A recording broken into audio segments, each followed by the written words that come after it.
Hi everyone, I'm Juliana, and I'm going to keep reading Raiders from the Sea to you. Here's my copy of the book right here.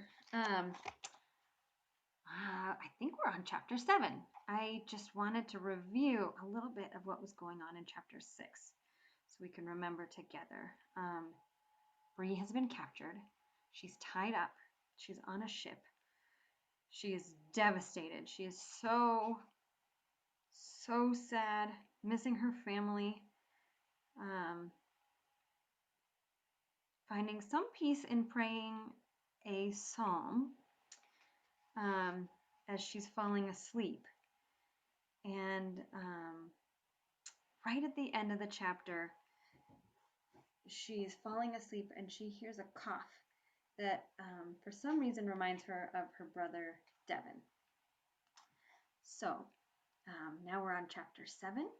We're finding her sleeping on this ship. Let us pull up our book. Oopsie, and we're not on the right page. There we go. Chapter 7. In the morning, Bree's first waking thought was of her family.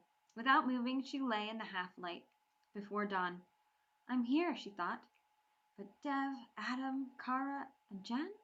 Granny, Daddy, and Mam? Over and over again, Bree promised herself that all of her loved ones were home, still hiding in the forest, perhaps, but home. On good Irish soil, able to look out on the Wicklow countryside, able to see the mountains and the green fields where the lambs ran free. As if she were making up one of Devon's stories, Bree imagined her family as they returned to the farmhouse. If the peat fire had burned low, they'd stir it to life. They would give hugs all around, draw close to the fire, and warm up, set a kettle of water on to boil, gather together at the table, and look from one to the next. And I won't be there. Deep in Bree's heart she felt the pain. She wanted to cry out, to bang her fists against the deck of the ship, to tell the evil Vikings who had stolen her away, to turn back, to set all of them, grown-ups and young adults and children, free. Instead, Bree heard a voice that she recognized. Lying with eyes closed, she tried to decide. Who was it? How could she know someone here, so far from home? Then the voice drew closer, as though the person were standing nearby. Through the haze of all that had happened, through her fear and anger and loneliness, Bree thought back to her birthday morning. There was something about that voice. Then Bree knew. Still lying on her side, she pulled her tied hands to her chest, pushed with an elbow, and rolled onto her knees. Carefully she struggled to her feet. The short rope between her ankles held her feet too close. The rope from her ankles to the side of the boat made it even more difficult. Spacing her feet the best she could, Bree tried to balance herself against the roll and dip of the boat. Angry at how awkward she felt, Bree wanted to lash out at the first person she met. As she straightened, she heard the familiar voice again. Turning, she looked into the face of the lad who disappeared after she saved his life. You! Bree exclaimed. Why are you here? Have you been captured too? And might I ask what you are doing here? He spoke in Norse. Answering in the same language, Bree stretched out her hands. These men, these dirty, smelly, unwashed heathens brought me here. And you? The lad drew himself up to his full height. He had combed his wind-blown blonde hair over the bruise on his forehead. With his strong body braced against the roll of the ship, he looked down on her with cold blue eyes. Why am I here? I am the leader of what you call these unwashed heathen. The leader? A knot of dread started to form in the pit of Bree's stomach. You're only 14, maybe 15 years old. 14. Yes, I'm the leader. I'm Mikkel, son of a mighty chieftain. Since coming on board, he had changed the way he pronounced his name, Mikkel, instead of trying to say the Irish Michal. It made Bree curious. My father equipped me with a merchant ship." As though proud in the knowledge, Michal stood tall. "I brought furs, sealskins, and dried fish to Dublin. I've learned to trade." "Learned to raid, you mean?" "And plunder, and set fire to our churches. Learned to steal and rob the precious manuscripts, the Holy Bible from the monasteries. Learned to destroy our homes." "Stop!" Bree saw his eyes, the set of his mouth. No wonder his father thinks he can lead a crew of men. But Bree would not stop speaking. "Who are you that you believe you have the right to destroy our homes and our lives?" Without warning, Michal raised his arm. Thinking he would strike her, Bree ducked out of reach and nearly fell. As though he read her thoughts, Michal stepped back. When he spoke, he lowered his voice, as if he didn't want his men to hear. "I will not hit you," he said, "but you must obey me, or it will not go well for you." Bree exploded. "I saved you from drowning! And you, terrible boy that you are, you capture me and take me away from my home and my family!" For an instant, Michal's blue eyes looked troubled. "No, not me. My men took you, not knowing who you were, not knowing you had helped me. I told no one." "I believe that. What big, strong Viking, what terror of the seas, would want to be rescued from drowning, pulled to safety by an Irish lass?" Bree's voice curled around the words. Her face felt hot with anger, and her words sparked a flash of anger in his eyes. Michal looked down his nose at her. "You couldn't have rescued me if I hadn't let you." Bree's laugh was hard with scorn. "Let me? Do you remember what happened? You hit your head. You would have drowned without me." Once again, Bree saw something in Michal's eyes that looked as if he were sorry. But Bree's anger was like a fire. "I demand that you take me back, or let me off on the coast of Ireland, anywhere, and I'll find my way back. You owe me my life." But Michal glanced over his shoulder toward an older man sitting on a sea chest. His long hair and beard were gray-white. His beak-like nose reminded Bree of a hawk. From beneath bushy black eyebrows, the man's piercing eyes watched Michal. When he turned back to Bree, Michal's face looked hard and cold. "We've gone too far. We cannot turn around. What's more, you're my slave from this day on. Never forget that I am Michal, son of a mighty chieftain. You obey my command." Michal. Bree heard it again. Why would a Viking have a Bible name? Especially the name of a high-ranking angel. A spiritual prince? But Bree felt so upset that she pushed aside her wondering. Instead, her voice dripped scorn. "Obey? I obey someone from a heathen land?" Bree lifted her chin and stared at him in the eye.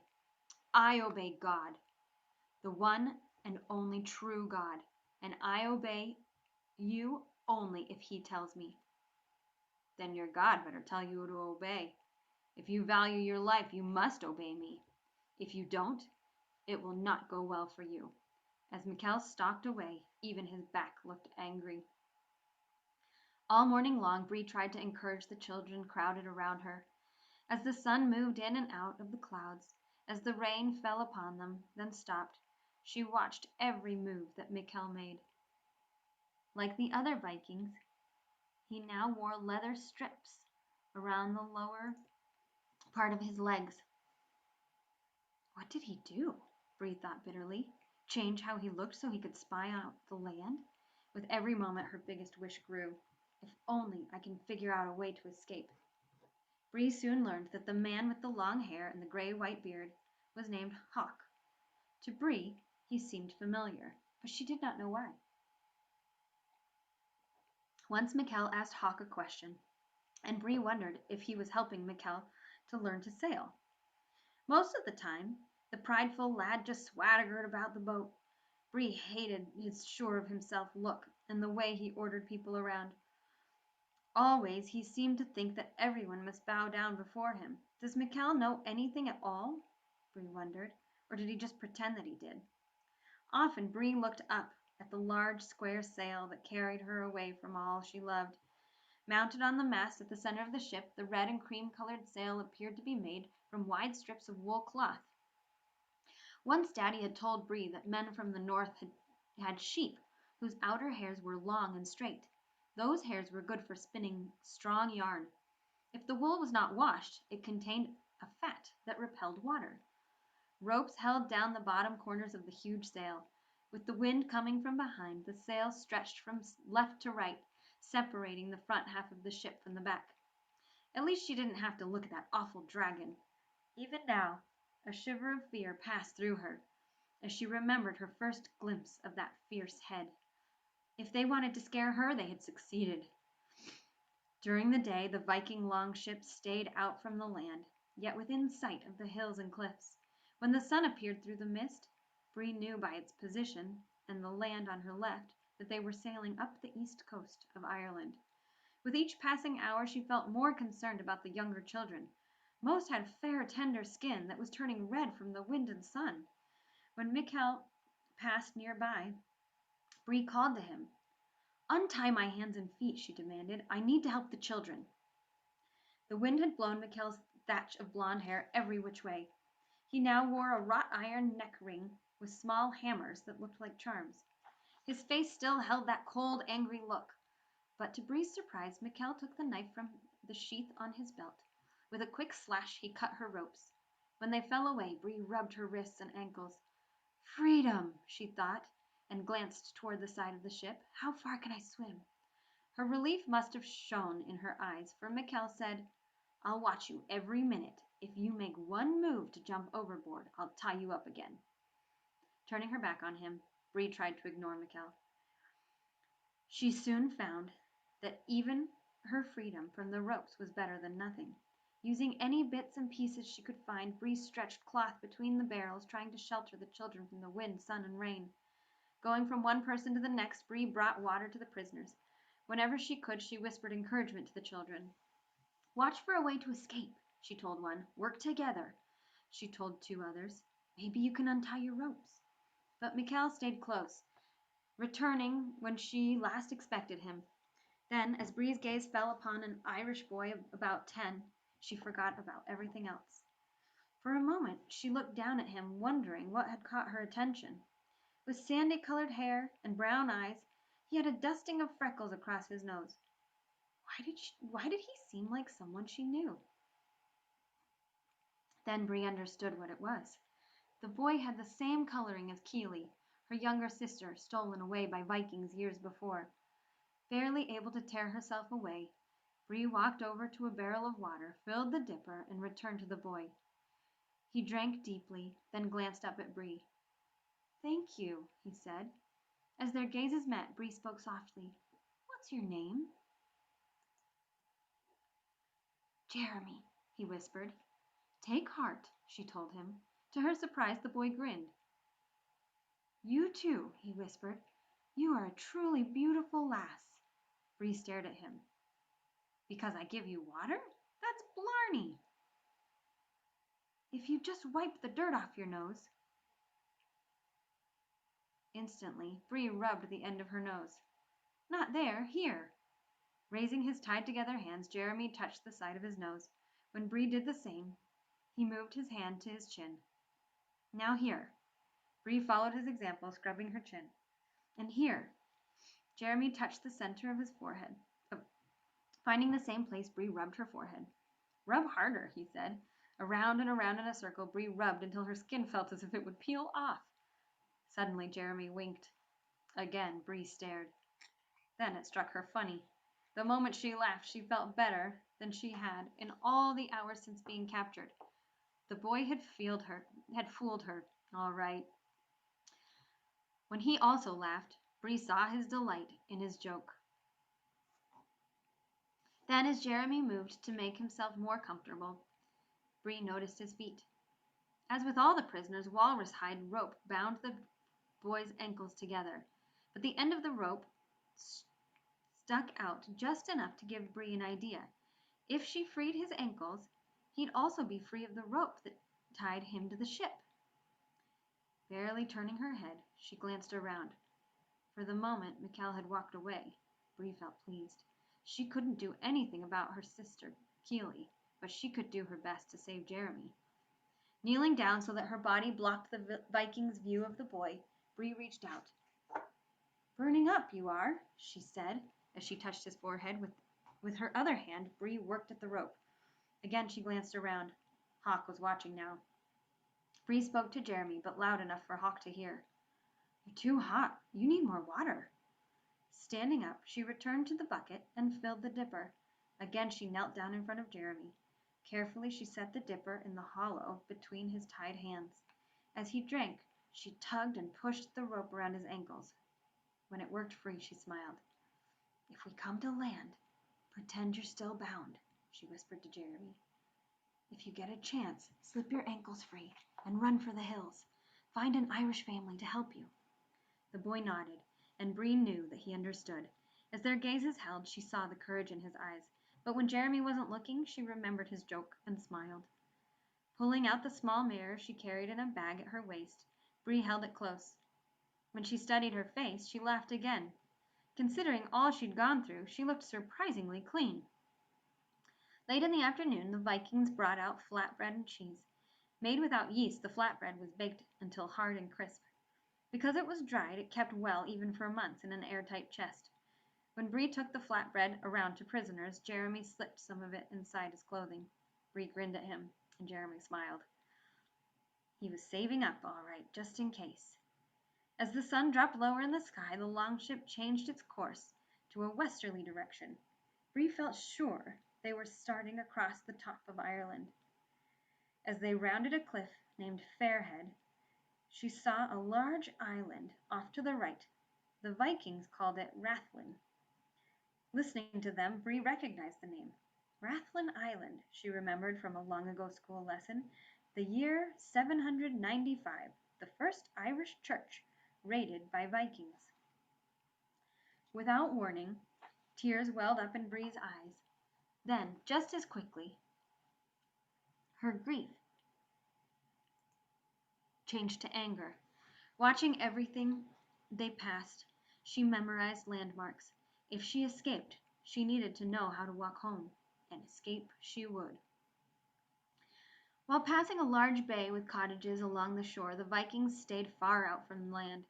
Then, beyond steep cliffs and rocky islands, they came to a bay with a long stretch of golden sand. As the ship turned toward land, Bree felt excited. Maybe here, where it was still Irish soil, she'd be able to get away. As they drew close, she studied the shoreline.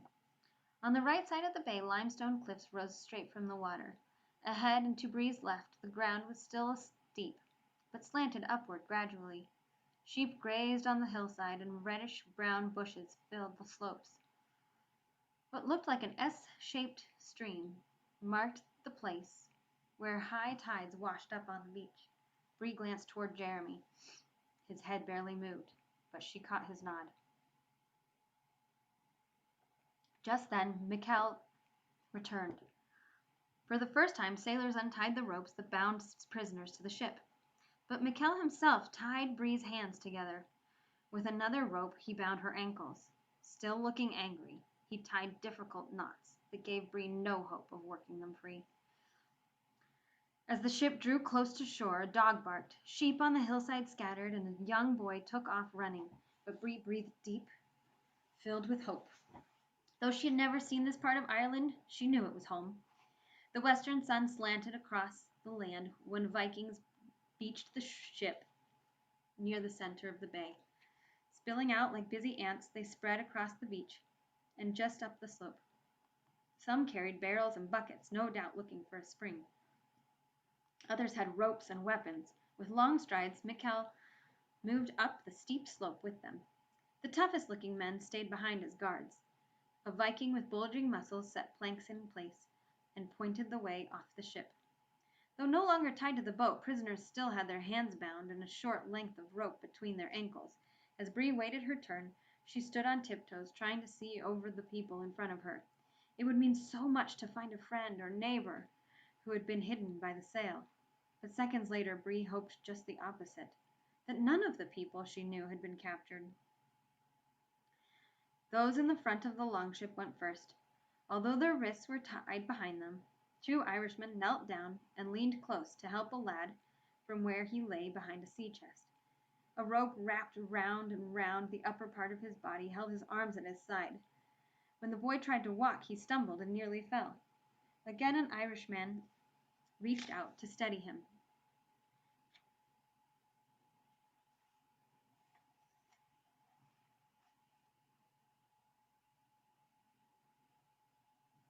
Trying to find where we are.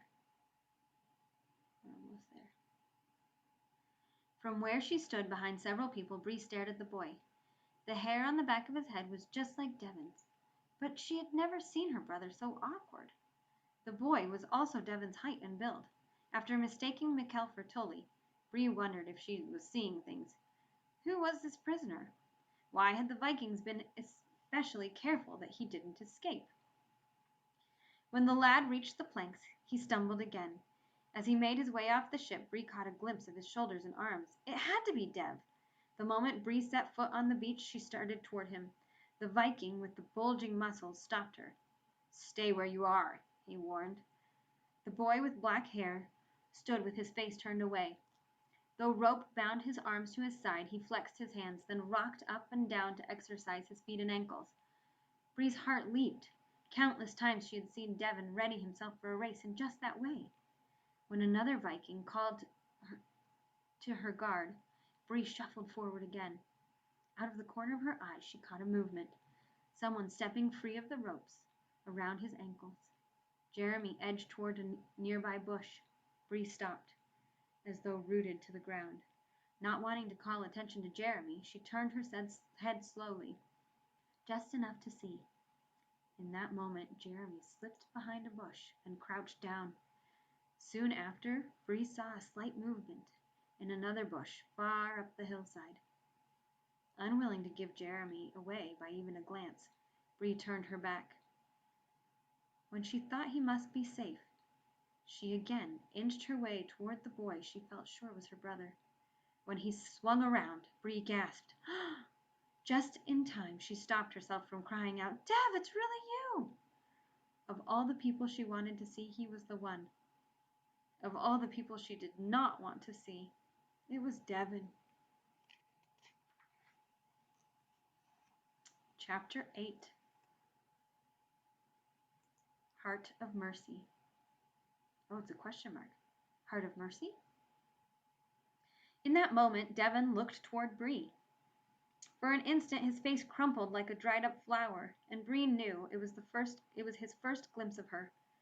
Just as quickly, Devon recovered and grinned, as though seeing her across their schoolroom. When Bree did her best to smile back and couldn't, she guessed what her brother was doing, trying to help her feel better. With one eye on the men who guarded them, and the other on Bree, Devon started working his way toward her. She too moved so slowly that she hoped no one would notice. When at last they stood facing each other, Bree wanted to throw her arms around her brother. Instead, tears ran down her cheeks. "Oh, Dev," Bree sobbed. "Ever since they captured me." She stopped, unable to speak. The rope around Devon's chest bound his arms, yet he lifted his hand. Reaching out, he managed to touch hers. Bree held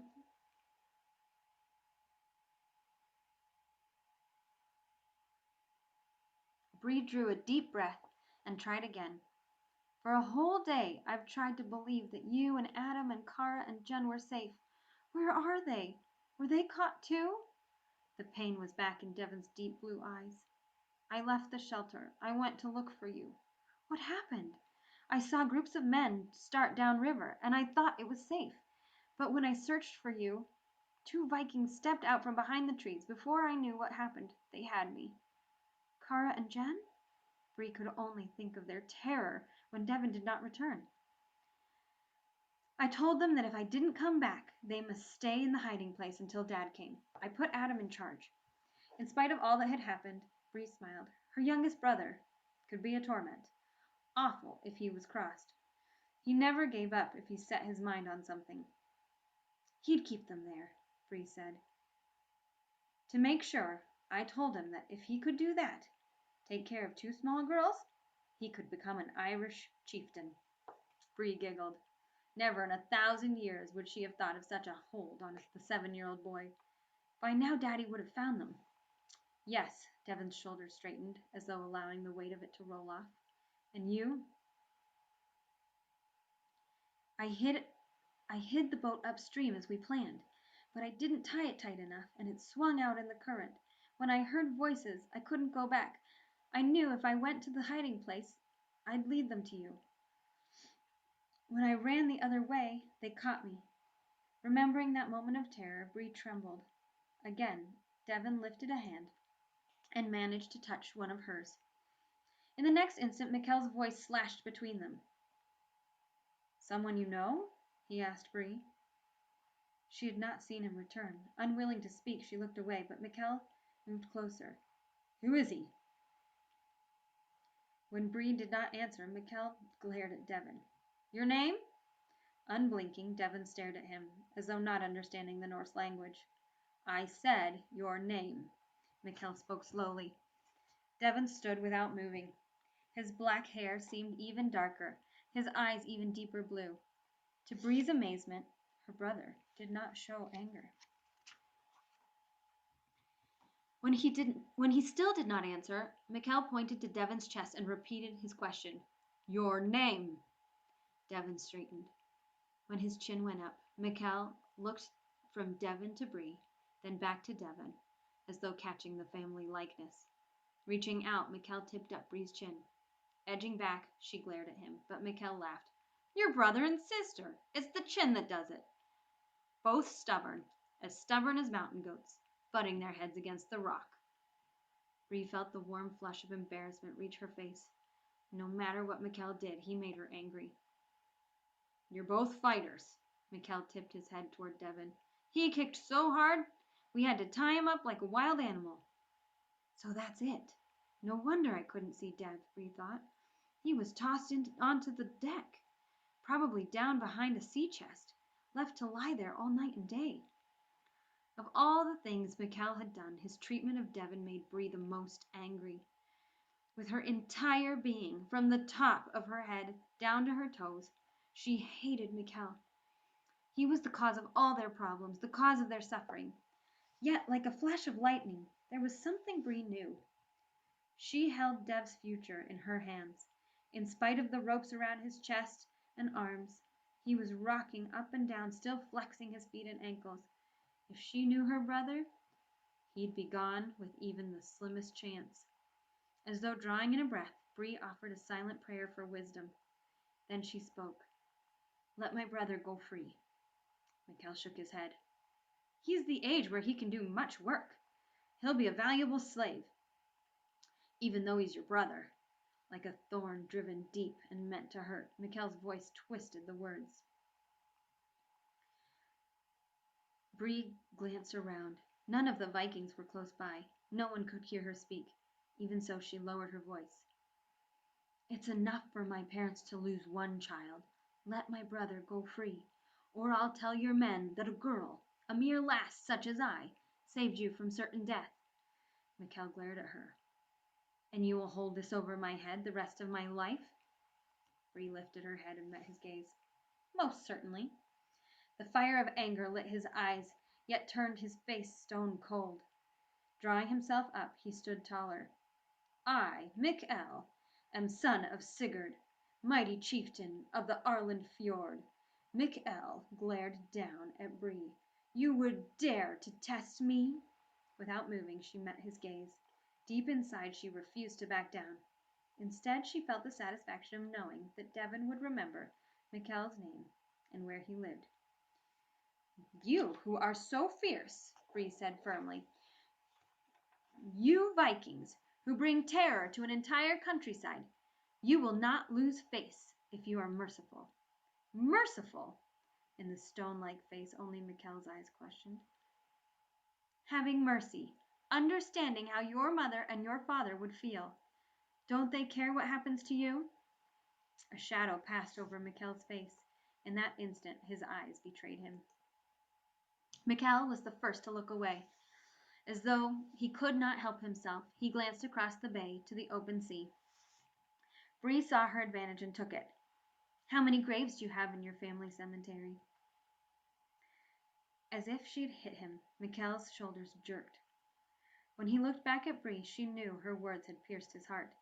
For one instant, he seemed to be a small, wounded boy. Then, like the warrior that he was, Mikhail's face grew cold, stripped of feelings.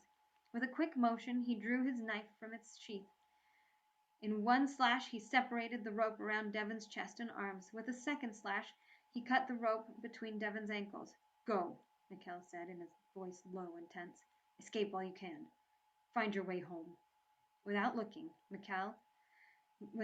at Mikhail, Devon shook his head. His eyes upon Bree, he whispered, You go instead of me. But Mikhail heard. My mother has need of a slave. Your sister stays. Hurry, Bree urged Devon. If he waited, Mikhail would change his mind. Devon refused to move. I won't leave you. You must, Bree answered. Please go. Mikhail's gaze flicked from Bree to Devon. When Devon met his eyes, Mikhail spoke harshly. Go. The choice is not yours. His eyes filled with pain. Devon turned again to Bree. I don't want to leave you. You want Mom and Daddy to lose two of us at the same time? Bree asked. You heard Mikhail. You aren't the one making the choice. Knife in hand, Mikhail shifted his feet. Impatiently, he moved as though reminding them who was in charge. Go now or not at all, he commanded. For an instant longer, Devon stood there, gazing at Bree, as though storing her face in his memory. The Lord is with you, he said softly. And also with you, Dev. A sob rose in Bree's throat, and she swallowed, trying to hide how she felt. Courage to win, Bree, he whispered. Jesus is your savior, your king. Courage to win, Dev. Bree offered her brightest smile, but her brother knew her too well. The Lord will take care of you, he promised. Bree nodded. And you. For a moment, Devon crossed his arms over his chest in their secret sign. Barely moving her head, Bree nodded again. She had caught his message. Yes, you're praying for me, she thought. You'll try to rescue me. You'll do all you can. But deep inside, she knew that even her brother's best would probably not be enough. Devon glanced toward Hawk. His gray head was turned away as he talked with one of the men. Like a line of ants, Vikings were carrying water and sheep onto the ship. They were filling the places where the prisoners had huddled in fear. Brushing Bree's cheek in a kiss, Devon caught her shoulders in a quick hug. The next moment, he slipped out of Mikhail's reach. Devon's first step was awkward. On the next, he stumbled, as though his feet weren't ready to work after being tied up. Then, as though finding his balance, his strides across the beach grew long. Within moments, he reached the bushes, growing down to the sand. Without a sound, he slipped between them. Like a mountain goat leaping from one level to the next, he headed for the heights. Her hope still clinging to her disappearing brother, Bree watched every movement. Near a large boulder, Devon turned and stood in full view of the ship. As he faced Bree, their gazes met and held. Devon raised his arm and pointed to the sky. Catching the promise of his signal, Bree felt warmed and comforted. A quick glance told her that Mikhail faced the ship, not her. With her wrists bound and the palms of her hands together, Bree signaled back, stretching her arms as high as she could reach. She, too, pointed to the sky.